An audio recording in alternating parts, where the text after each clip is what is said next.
After the romance between the Labour Party and the New Nigeria People's Party, the rumoured merger between both parties has stalled. The candidate of the New Nigeria Party, NNPP, Rabiu Kwankwaso, over the weekend stated he can't be a running mate to the Labour Party candidate, Peter Obi, also saying that the South-East will miss a golden opportunity if Peter Obi refuses to be his running mate. The NNPP candidate also added that the Igbos are at the bottom in politics. Reacting to the remarks by the NNPP presidential candidate, Buba Galadima highlighted that Peter Obi's best bet is to accept to be Kwankwaso's running mate and that the Labour Party candidate is suited to be vice president because of his experience in economic issues. Joining us on the show this morning to discuss the alliance between both parties and his take on recent remarks from the presidential candidate of the NNPP is Peter Obi, presidential candidate of the Labour Party. Good morning, sir. Welcome to the morning show. Good morning, and good morning for inviting me. So let's start off with those comments from Senator Rabiu Kwankwaso, presidential flag bearer of the NNPP. He said several things, including the fact that the North will not vote for you, Peter Obi, that they would rather vote for a Northern candidate. He also talked about the fact that the Southeast has problems, in quotes, such that the North will not be voting for a person from the Southeast. What's your take on that? Well, the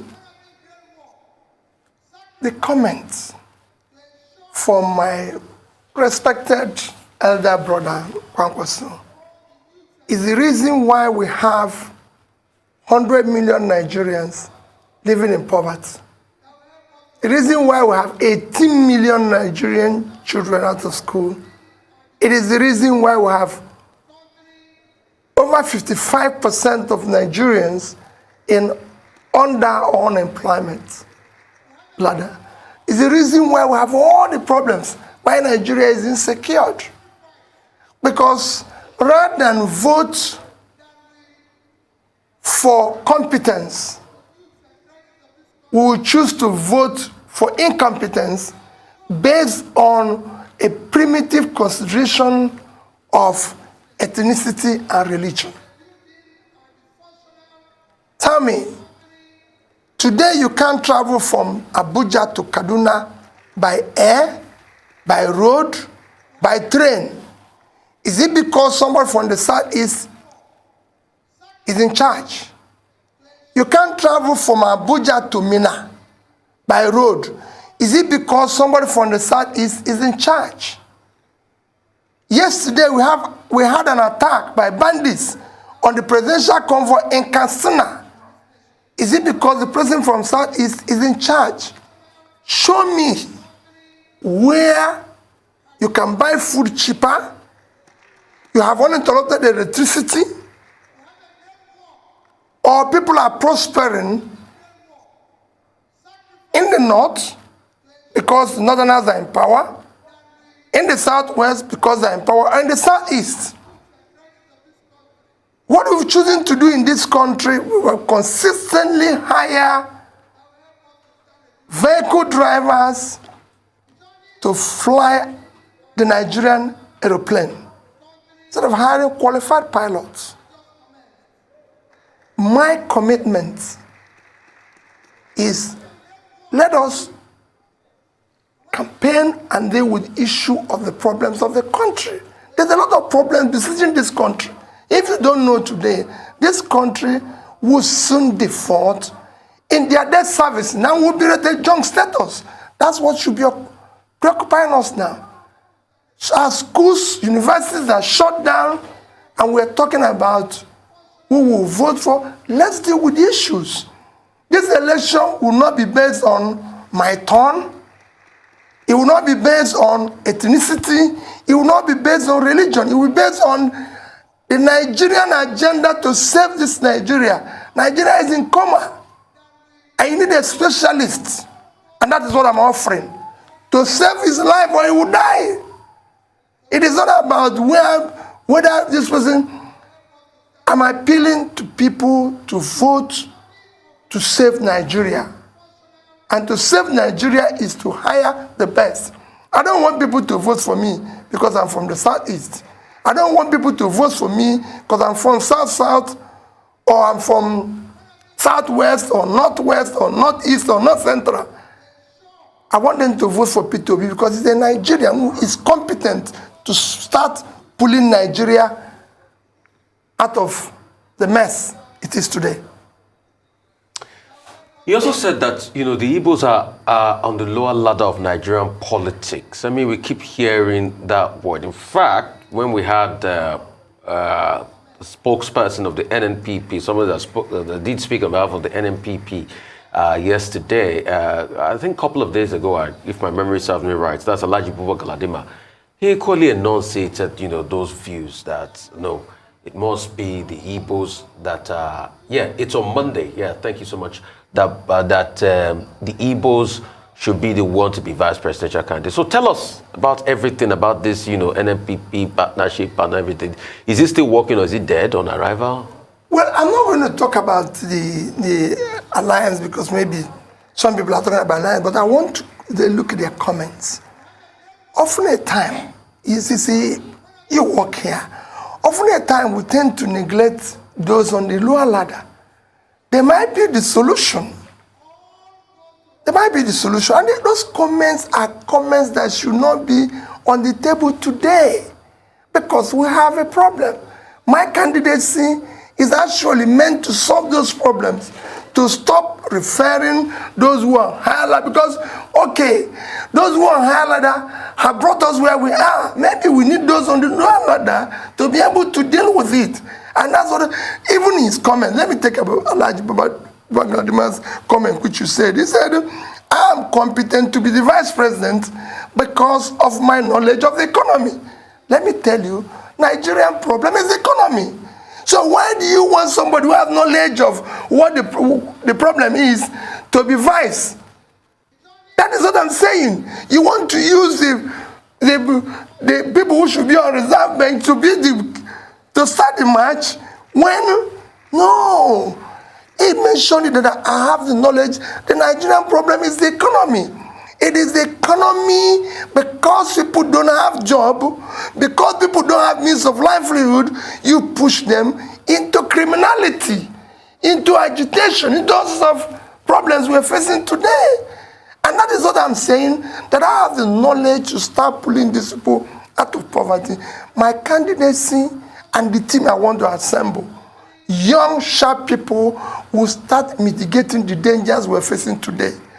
I will start dealing with cutting costs in order to be able to pull Nigerians out of poverty, to be able to reduce. Go and look at the world. So it is actually what is telling you, what Buba Galadima said,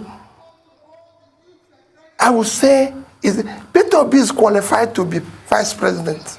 Everybody have said it, not just Buba Galadima. You've heard other people like Chief Servant in Niger said, everybody said he's competent. But what is the problem of Nigeria? Economic problem. Right, so I know you're raring to get to the issues, but unfortunately identity politics is still an issue in this country. So I do also have to raise comments made by Alhaji Mahdi Shehu, chairman of the Dialogue Group, on another show on the Arise News Network, where he said that during your time as governor of Anambra, you wanted northerners working in Anambra to wear a badge of identification. Frankly, that sounds like something out of Nazi Germany, where Jews had to wear a yellow badge, and that it was only until the intervention of Senator Rabiu Kwakwanso that you then backed down from that idea. He also raised this issue that was trending on social media, an allegation that your son was the person pictured who was dressed in Biafran attire standing on the Nigerian flag. I'd like you to address those two issues. Well, I will even add that he mentioned the issue of my sponsoring IPOB. Let me tell you, I've said it. One, go and check the records and check his facts. I've never been involved in sponsoring any agitation, be it IPOB or anyone. I've never. In 2017, which I'm sure you referred, I made a comment. I said, IPOB and all other agitations are as a result of leadership failure over the years that failed to address the critical areas of development. So it was the creation of these things, were a creation of government. And I can say today that if I'm in power, I would deal decisively with all agitations through dialogue and through proper leadership. And when I finish that, if there are remnants of criminality in it, I deal with it decisively. That's what is happening everywhere. I followed issue of agitations globally. I do things with studies, and it can be dealt with. On issue of badge and identification, it's a lie. It never happened. And let me tell you, throughout the time I was governor, Kwankwaso never visited me. I can't remember. I probably haven't met Kwankwaso until maybe, I don't know. There are people I met maybe after I became governor or not close to him. You know, it's somebody that I see as a senior brother, respect me, but he never visited me as a governor or intervened on anything. And to tell you why it's a lie, all the commissioners that sat with me throughout the time I was in office are from the north. I never had the privilege of having any commissioner from southwest, south. They are all from the north. Can show you 6 of them. From John Haruna to Nazawa. Most of them, if I 2 of them are from Kanu. My ADC, Mohammed, is from Kanu. So who will I give the order? Will I give them an order to go and deal with their own people? No, every other person calls his brother, his sister, or his mother. Listen, to be his ADC. My ADC is from Kanu, and we remain close to today. Very, very close. You can go and ask him. I'm not somebody who asks that. On the issue of my son, it is not my son. My son is a professional who is consumed by his... Yeah, let me tell you, I just came back from London. I can't even see my son. He's consumed by her work. He will tell me that, listen, Dad, I like, oh, how are you? How is politics? How is your campaign? I like what you're doing. To me, I can exchange my messages with my son. My son will tell you, listen, Dad, I don't have time for this. I did this and this. I've stayed in a week in New York. I could not see my son because he was busy doing what he's doing. Okay. So he doesn't have time for that. That thing happened in Germany. My son doesn't live in Germany, he lives in the UK. Okay. And he's consumed by his work. Okay. And I want Alaji, I can tell him, I'll bet any amount for anybody to prove or say that is my son. He's shorter. He's listen, you know, so. Okay. So let's go to some key issues. Social media was agog yesterday that you had a vice presidential candidate already, you know, Yusuf Dati Baba Ahmed. I mean, what's your take on that? What's your take on vice presidential candidates? And also, I'd like to ask you, since you're speaking about the issues, you were in Morocco at some point, you were in Egypt, you say you're going to study the power sector. A lot of people are saying, why don't you talk to the stakeholders here? That shows that you're not prepared for this job when you're going around to study. Okay, well, two things. The issue of vice presidential candidates, we're talking to quite a number of people. And, you know, that that they mentioned is very qualified. I wish he's the one, you know. Because what am I trying to do? It's people like him that I actually would like to work with. One, I wish I can work with somebody who is much younger, because we need to start lowering these barriers of this and bring people, younger people with fresh ideas, with have something to offer, than just keep recycling this ourselves and claiming we have been there too for several times, or is our turn, or is our children. No. We need to start dealing with. So that we're talking to, and we will announce it as soon as we're ready, and which will be very soon. On issue. So are you confirming? You're confirming that you're speaking to Dati and other aspirants? There's quite a number of people who are speaking. Dati might be the person because he's... Look at what I said. I said, yeah. I wish he's the one. He's qualified. Okay, you wish he's the one. Yes. So you have a soft spot for him. Yeah, of course, and a few others, you know. I want somebody who is competent. We need to. I said I'm building a team. Okay. I'm building a team. That team has to be a team that is formidable, a team that cannot take, even from me as president, anything. I want to assemble the type of team I had in Anambra State and I said to them from day one, if you agree with me in 3 meetings, you go. That means you don't have your own idea. I want those who can look at my face and say, Mr. President, you're wrong. And you're wrong. Because I don't know everything. And I want to learn. Deal for you. Eh? That Yusuf Dati Baba. Oh yes, of course. If I want people that can come in there and say to me, like, oh, you're wrong, you can't do this. Because that's what we need. We need to save this country. And you can only do that with the team. On issue of my traveling, let me tell you, leadership and learning is inseparable. If they tell you somebody is doing something well, you go and learn. What are they doing? What are they not doing? And that has taken me, from the time I've started this experiment or getting involved in politics, I've been to 31 countries learning. It is important, it's critical. You asked specifically, I was in Morocco. Why did I go to Morocco?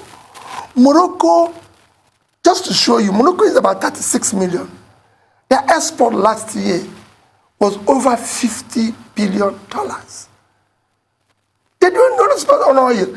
In our own, with oil included, it's under 30 billion, and we're 200 million. Morocco didn't export any oil. But if the natural resources was small, it was mainly manufactured goods. Vehicle alone was almost 10 billion. In Morocco, Morocco runs the best airport, seaport in Africa, doing twice the cargo tonnage of all Nigerian ports together. Morocco. So I have to go there. Morocco is doing so well that today, Morocco issues bond, Euro bond, at 2-3%. Nobody can, today in Nigeria, people are skeptical about buying Nigerian bond, even at 14-15%. So a differential of about 10 to 13%. Morocco. I had to go and see what they're doing.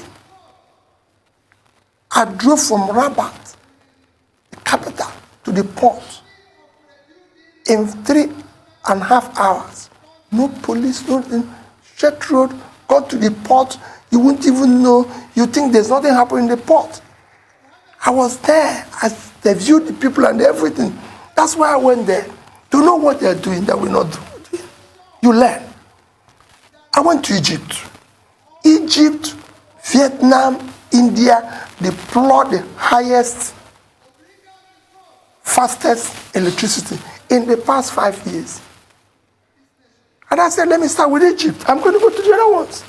Egypt moved their power generation distribution from less than 20,000 in 2015 to today, 58,000. Those who are asking don't know what happened.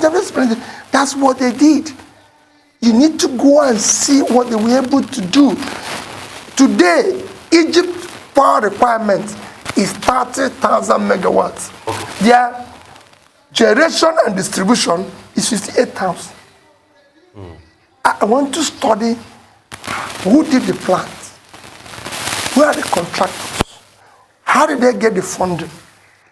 I've been able to ascertain, I visited the two plants, went to the company that built it, met with the CEOs, not the small people, the CEOs of the companies that are involved, went to the power holding company of Egypt, met the top people in government who are involved in this, talked a bit with the financiers in Egypt. I've also gone to Europe to meet the financiers. Rufai, what you see here is that people go into government and start giving excuses. What I saw when I came in, I want to see everything now, calculate the sources on which I'm going to solve it. So when I go there, I hit the ground running. That's what I did in Anambra State. People are saying, have you talked to the local I'm talking to the stakeholders. And what are they telling you about the power sector here? The same, based on what they told me is why I'm studying this. That's why I'm going to. I don't want to come there and they said, fine, I don't want to go there and start giving excuses. The job of a leader is not to give excuses, is to solve a problem. I don't want to be one of those who will be hired, and when I go there, I start reminding them of where they're coming from. When you're hired because the person there is not doing well. So your job is after talking to the local people here, that's when you went to Egypt to look for solutions? Completely. And the local people here didn't provide any solutions? No. They have you have to blend all these ideas. They've done their own and everything.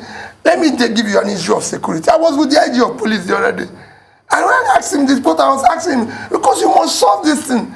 There's other people I'm going to talk to, Minister of Finance, Minister of Planning. You have to know all this things before you get in there. Not when you go in there, say what you saw. You must see everything before you get there. So I want to take you back to how you talk to the local people here. Yeah. Tell us why, because in Egypt, they have the same agreement, don't they, with Siemens, as we have here, Siemens Presidential Initiative in 3 phases, upgrade of our transmission grids, discos, new power stations. It simply has not worked here thus far. Why? Because we're not serious. Period. In its political way, let me tell you, in Egypt, to conceive a power plant from beginning to end, to say, we're going to, you are Rascom, you are Siemens, we're going to combine, you're going to build this power plant, all the things they need to do lasted 45 days. In Egypt, they put power, security of life and property, education, health, and power as a national security issue. Very soon, because they found out that one of the things that contributed to riots of 2011, 2012, when they did Arab Springs, was power. Small businesses did not have power, so they collapsed. And they contributed to that, and people were unemployed. And that was a problem. So they looked at the education, that children, people, education, all those issues were bundled, and they put it at national, and they're dealing with it decisively. So if you go to Egypt and see what they're doing in education, in health, in security, and everything, give you the issue of the power thing. If you go to the power holding company, on the wall of the CEO, chairman of power holding company, you see all the generations, all of it, all the distribution, utilization. The day I was there, the entire utilization was 27.8 thousand megawatts. Total generation was 52,000. So they have almost double that amount. They're not utilizing. If you go to the same thing, the minister, the same thing is in the place, there's organization. So here, we don't have that. It's all stories. They've told me meetings upon meetings. That's why I said I must learn. Why is this not happening? Let me know whether we are caused or are we the cause. That's what I went to do, and that's what I'm studying everywhere. So that's what I did. You can't be told. You have to actually see it there, observe it, experience it in person. Completely. That's why I went to the port. Why would Morocco, with 36 million people, have a tonnage to have a better port than we have with 200 million people? Let's talk subsidies. In the last 10 years, subsidies has gulped over 40 billion. It's a sinking pipe. What would you do about subsidies? Would you remove subsidies? What's the definitive answer? Well, thank you. I was going to mention that we have spent over $40 billion in subsidy. Rufai, our total education expenditure in the past 10 years, total education expenditure in the past, in fact, 12 years, is about 8 trillion. So in 10 years, about 8 trillion. 8 trillion is about 20, let me use 400. It's about $20 billion. Tell me, Rufai, which country of the world, the most two critical engine of development is health and education. And your expenditure in health and education in the past 10 years is about $20 billion. Go and check the records. And you spent 40 in subsidy. $40 billion. 40 billion subsidy. Mm-hmm. Refine to even add. This is 50% of it. If we had spent the next 20 billion in power, we would have been generating and distributing today 20,000 megawatts of we electricity. Spent 16 billion or 16 trillion thereabout in the ambassador days. They keep using that 16 billion number in power. For me, yeah.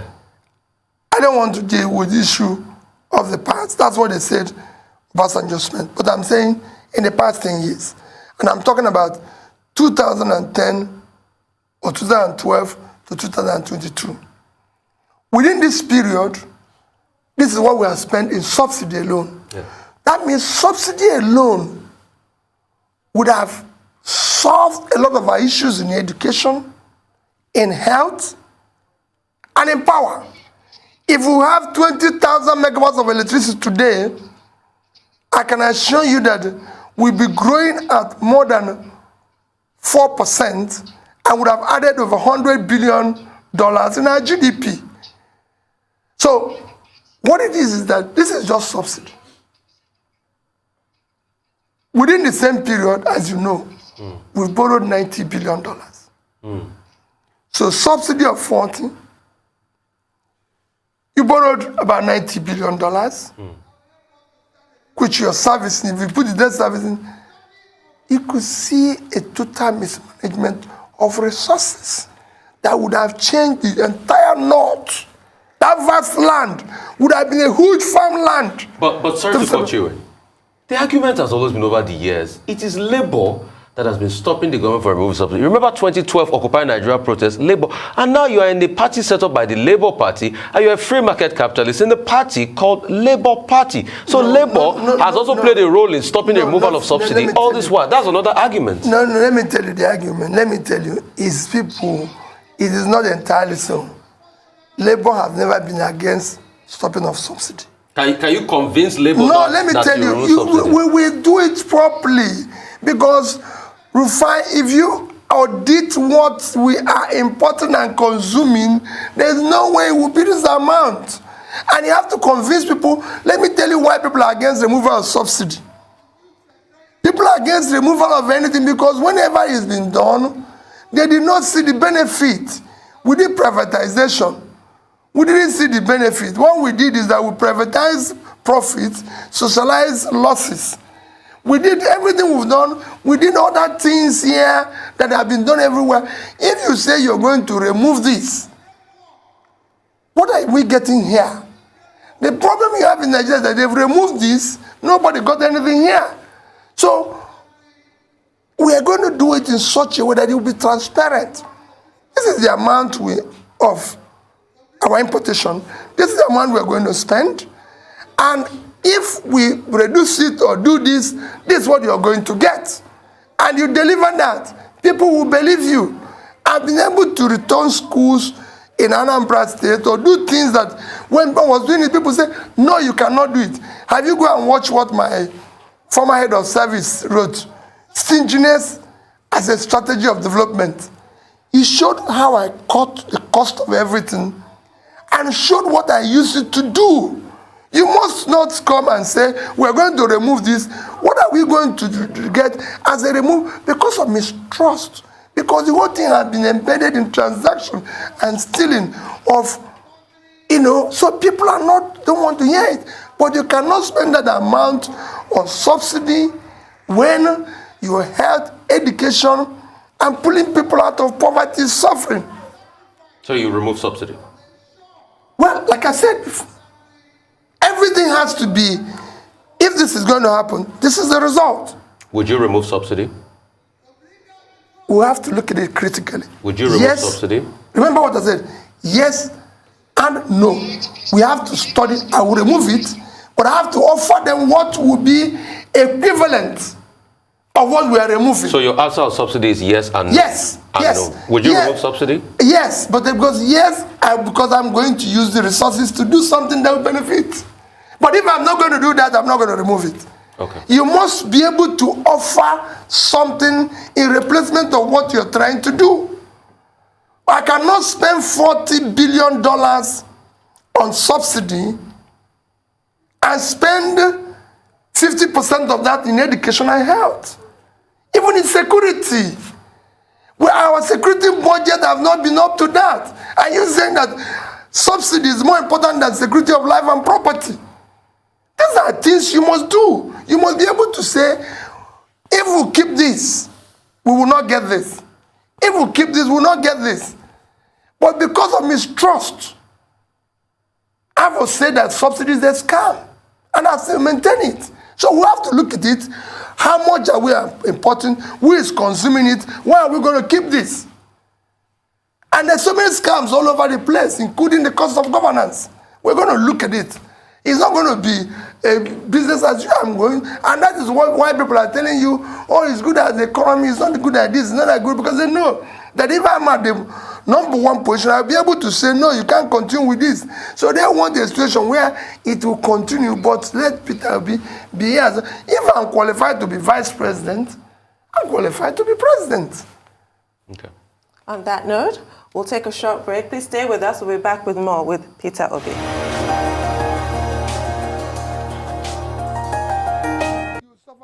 Welcome back to the Morning Show here on Arise News. Still with us is presidential candidate of the Labour Party, Mr. Peter Obi. Thank you for staying with us, Mr. Obi. So before the break, we were talking about your field trips, is how I'll call them, because that's an integral part of education. You don't just get education in the classroom, you go on field trips. So you went to Egypt, you went to Morocco, and you were talking about what you observed there.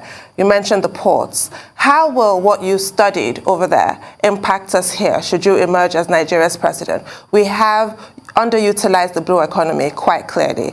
How will you address issues of bottlenecks at the ports, bottlenecks on the roads, infrastructure around the ports, cargo turnaround, issues like that? Well, you know, I've been a businessman. I remain a businessman. So I know the enormous cost on businesses and trades because of the bottlenecks at the ports. And I can tell you, this will be decisively addressed, not only just to remove the bottlenecks, but to make ports to become what it should be. Nigeria have what it takes for our ports to contribute at least 3-4 times what is contributing today to our revenue. Because of our size, and we can have ports for turnaround, for transshipment, importer. The deepest part of the ocean is Port Harcourt area. And it's at the tip. That can use for transshipment. There's a lot you can do with the ports. After what is Singapore that we pride ourselves and talk about every day, living on, is the ports. That port today is doing business and generating and managing over $200 billion dollars in assets. That's what we need to do. We need to, open up the economy of the place. Make it productive. Like I said, the vast land in the north should be farmlands, while Kanu and Kaduna should be a processing center where we're moving goods for export. These are what I've done it, and what I'm going to do. If you drive from Rabat to the seaport in Tangier in Morocco, all you see is farmland. If you're on the air, landing on anywhere, all you see is farmland. In Nigeria, you see vast land and people who are looking for food. These people can be moved from here to here by supporting them, by having critical policies that will help. If you generate power, you will know what power can do to an economy is immeasurable. You have small businesses spring up all over, small production that can help When we talk about all these countries who are doing well now, go and see MSMEs are contributing 60-70% of both their economy and employment everywhere in the world, except here because they are collapsed. Nobody's supporting them. They don't have the power. Even the big corporations, they're having problems now with issue of power. So we're not doing anything. We're not exporting enough. Because of it today, we don't have foreign exchange even to service our debts. There's no reason why Nigeria should not be exporting at least 300 billion worth of exports, not under 30 billion. I said it before, Vietnam, with a quarter of our land, 330,000 square kilometers of land, half of our population, 100 million people, their total export last year was $312 billion. And they all manufactured goods. Electronics is something billion. Clothing, which we are doing in our band everywhere, 32 billion. Footwear, 23 billion. And we're earning 16 billion from oil. Footwear that you can do everywhere. In China, buying Kanu. Kanu used to be a manufacturing center. All the manufacturers in Kanu are complaining. I visited the biggest rice farm processing plant in Kanu last year, Unza, because I had to support it. And that's what I'm talking about when people are talking about East or West or this. I visited Unza. We are supporting him financially, and he's doing the right thing. That's what we should be talking about. Not talking about who is from a lower ladder or upper ladder. If the man from lower ladder will do the job, let's bring him to do the job so we can solve these problems. Okay. And that's what I need. Okay. We need. We've been having the port problem. We've not been able to solve it. What specifically would you do to make turnaround time in port about 24 hours? They just put in an app called ATO. We can still solve the problem. Specifically, the first 3 steps. And secondly, when are we going to see your manifesto? Let me tell you. Let me start with the issue of my manifesto.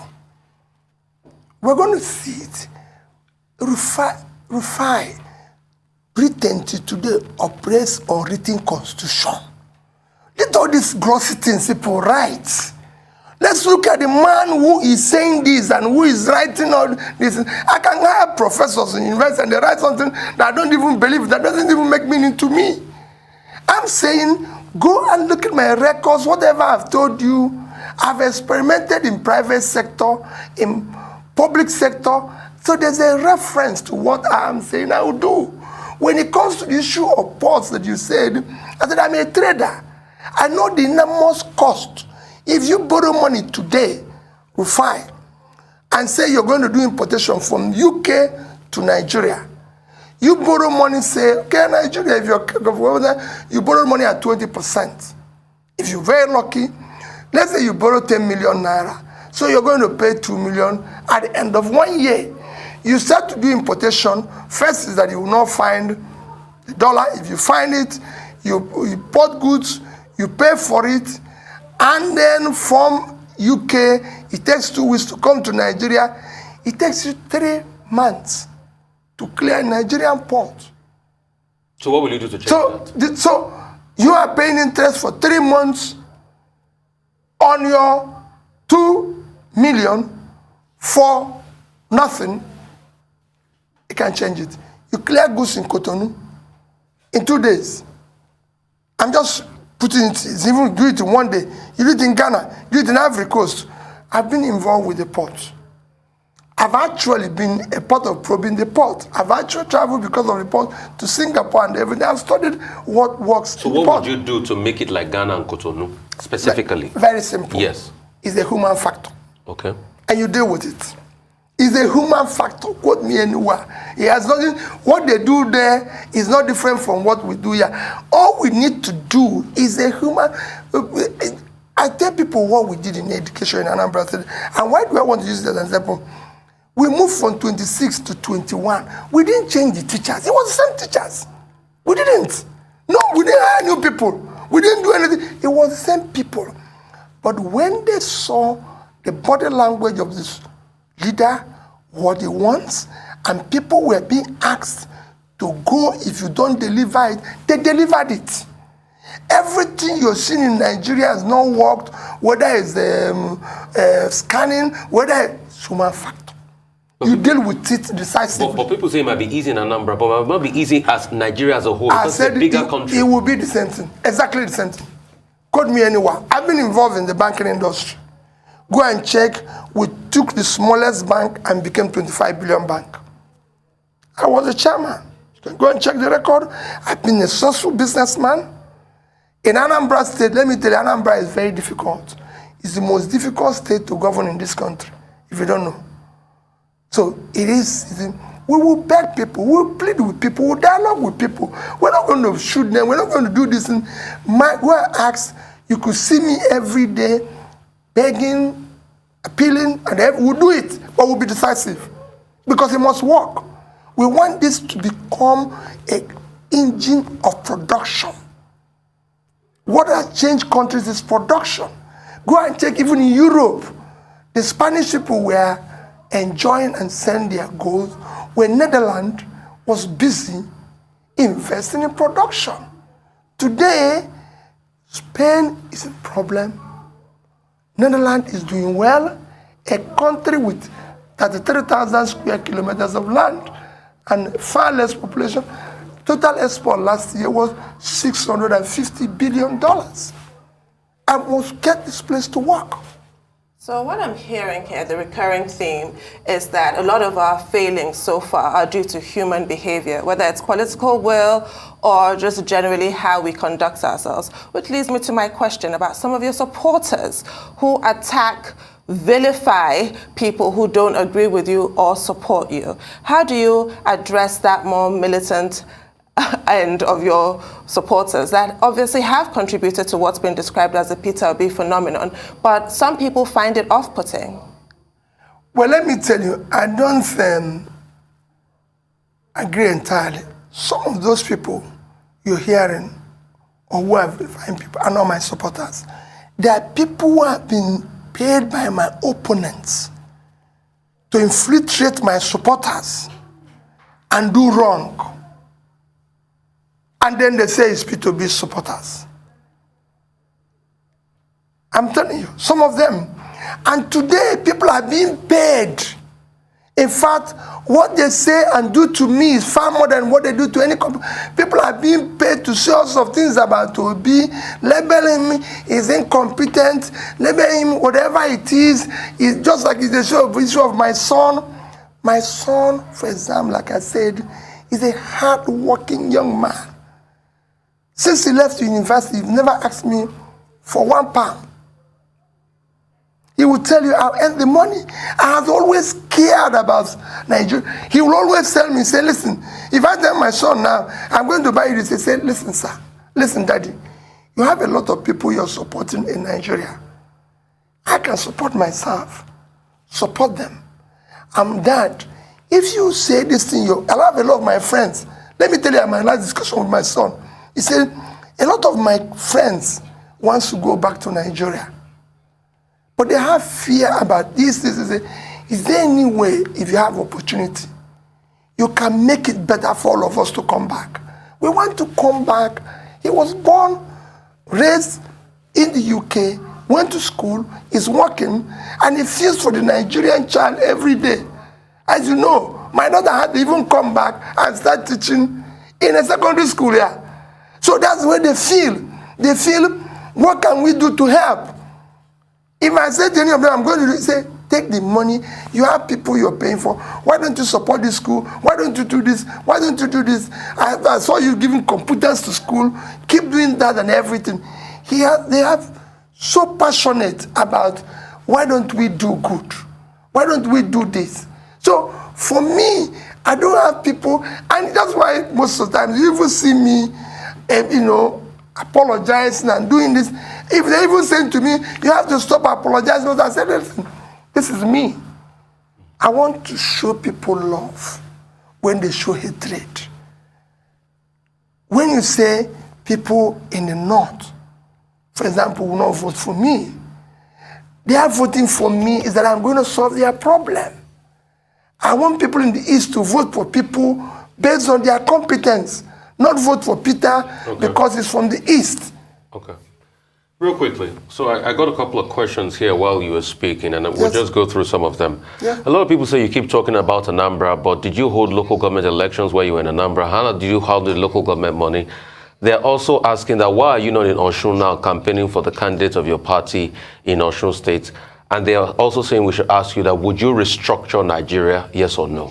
Those 3 questions. Okay, fine. Local government election.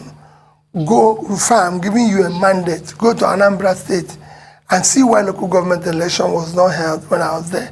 Those who went to court against it are those who are asking you this question. 2, go and ask how their money was managed. It's simple. Just, I'm going to bring journalists, investigative journalists, who will go. And if they tell you that there's anywhere Peter Obi was managing local government funds and everything, well, in fact, it was one of the most efficient managed funds while I was there, because that's how we cleared $35 billion naira worth of pension and gratuities being owed to them. My commissioner for local government was Azo Kenemo. Well, ask anybody. He's one of the toughest women you can work with on the surface of the earth. When she says no, you can't even, no. And this is my senior. Will even tell me, please, my young brother, please, I don't want to see you in this thing. I'm in charge here. And she's not a politician. I met her as a head of local government office. I had meeting with local government people over a period of time. When my first commissioner was to pay my birthday with a friend and a brother who did the right work.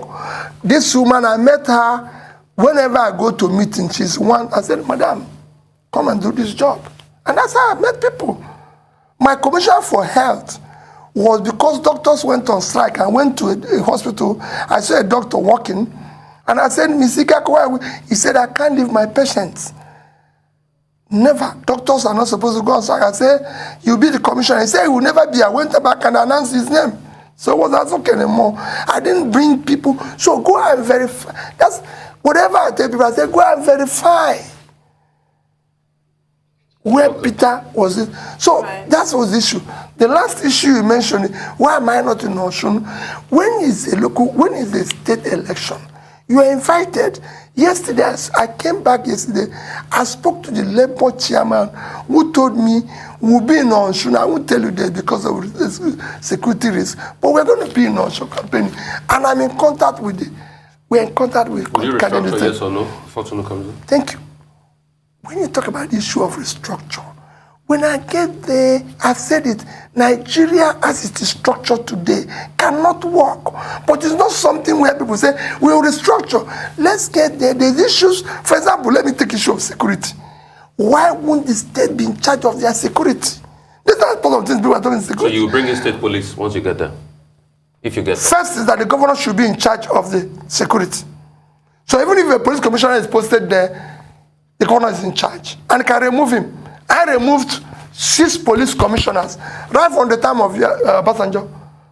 My police commissioner was removed under Obasanjo. I went to Obasanjo and said, Mr. President, I have a security issue. I want this police commissioner here to be removed.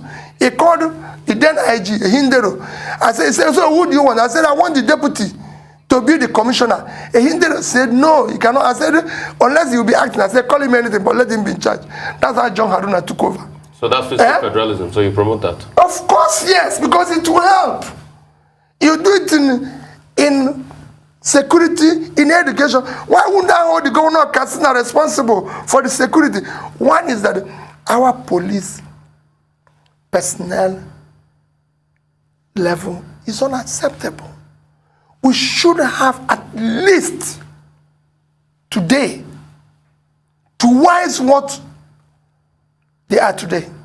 That's 800,000. No, today we are 320,000. So that's about 600. So about 600,000. Egypt with 1 million, with 100 million people have over 1 million. I've studied it in Morocco, everywhere. So you don't have, and out of this 320, I can tell you about 70,000 are following people all over the place. Okay, sir. I want to raise another issue from the interview yesterday, on a Rights interview with Mahdi Shehu. He raised this issue of former President Olusegun Obasanjo selling your candidacy to the North, and also mentioned an alliance with Ango Abdullahi of the Northern Elders Forum. Is there any truth to this? I don't know about that, but what is wrong in Obasanjo selling my candidacy? They are even selling my own candidacy.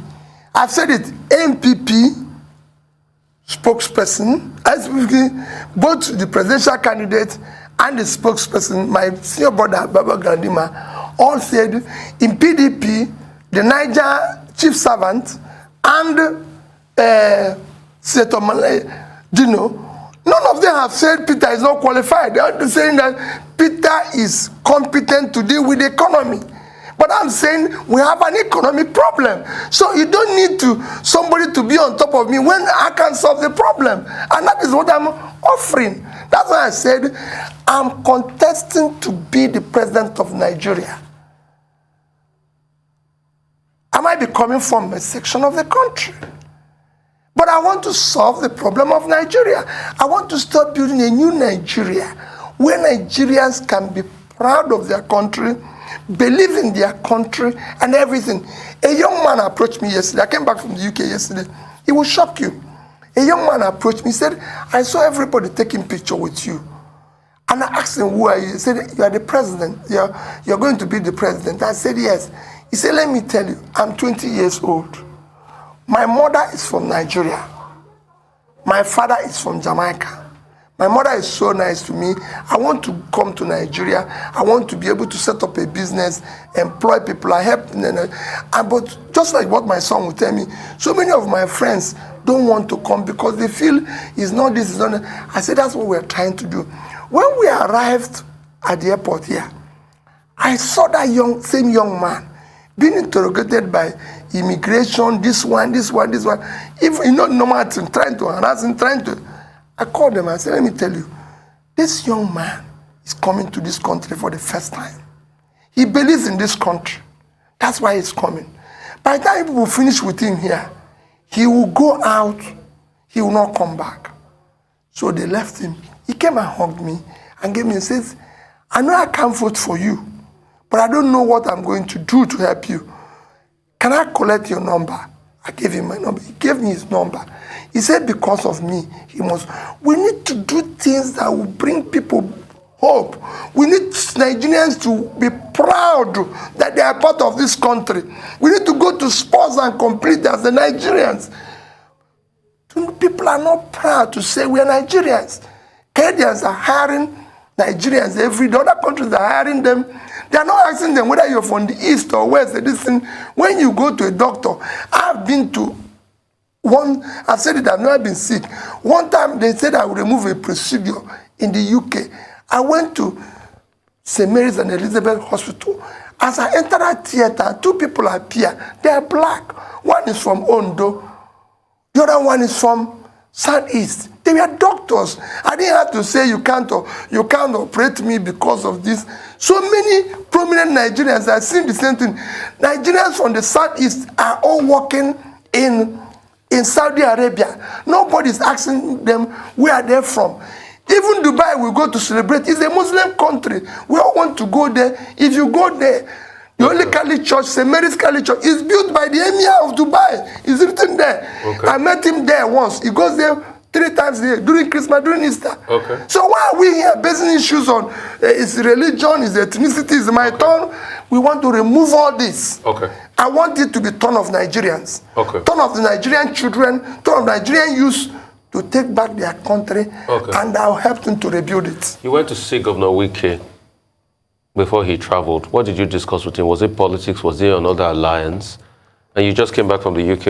What was the trip like? What did you go do? I went to see Governor Wike because he's the governor of a state that is strategic and important to the future of what I say. And I'm happy they're suing the ports.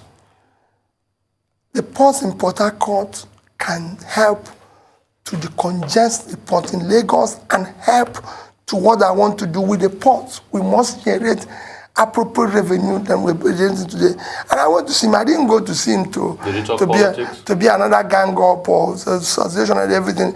And Governor Wike, notwithstanding anything, have been very close, very cordial and everything. Everything I've invited him. Don't forget, this year I went to commission things for him and everything. I have so many things that we're friends. He's one of those who even supported me when I was governor. He gave me the Ministry of Education when he was there. I had issues with teachers, with this, because of my position. He came, he supported me with the UBEC money, with everything. So I'm going to visit every governor in Nigeria, though, to plead with them to understand. We must build a better Nigeria. Nigeria is at the brink now. Like I said, in a short while, we will not be able to service our debts. That's what we should be discussing. When we don't service our debts in the next trench, the risk to junk status will be finished. You see our dollar now, every day, no dollar anywhere, except the ones that are sharing, which must stop. Rufai also asked about your trip to London. Well, all my trip these days, you can ask, I came back with Pat Tommy. You can ask him the type of people I'm meeting.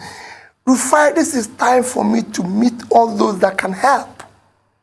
Not when I go into office and I start looking for them. I'm talking to people that can help us to find the funding, find the support, to be able to turn around the situation we're in. Like I said, I gave a reference of people, somebody you can call, who have an idea, the type of people I'm talking. And it's just, and you can see how my trip is. It's one day. I was in London only on Monday. I arrived in London Sunday, finished my meeting on Monday, left the same Monday night.